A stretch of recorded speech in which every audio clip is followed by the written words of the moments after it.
আমার সামনে যে ট্রাক্টর গাড়িটা দেখতে পাচ্ছেন, দীর্ঘ 1 কিলোমিটার থেকে আমি ওকে হর্ন দিচ্ছি কি এসে, কিন্তু সে হচ্ছে কোনোভাবে আমাকে সাইড দিচ্ছে না। দেখেন কি পরিমাণ ধুলা উঠতেছে, তো দেখতে পাচ্ছেন আমার মিটার 14-15 গাড়ি টানতেছে, কিন্তু কোনোভাবে সাইড দিচ্ছে না। দেখেন এত সাইড থাকা পরেও, মানে সাইডে জায়গা থাকার পরেও হচ্ছে আমাকে সাইড দিচ্ছে না, তাহলে মেজাজটা কেমন লাগে বলেন।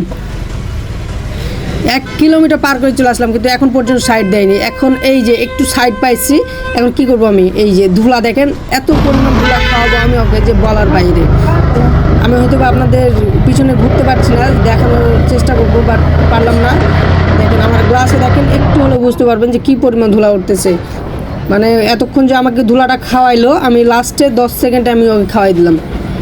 তো এমন করা কখনো ঠিক না, যেহেতু গাড়ি একটা আসলে এতক্ষণ যাবত হর্ন দিচ্ছে, একটু তো সাইড দিতে হবে। অনেক গাড়ি পারাপার হচ্ছে, এখন ওর পিছু পিছু তো আমি আসতে পারবো না। ও গাড়ি টানতেছে 10-12, আর আমি তো ওইভাবে গাড়ি টানবো না। আমার গাড়ি তো যেহেতু মোটরসাইকেল আমার,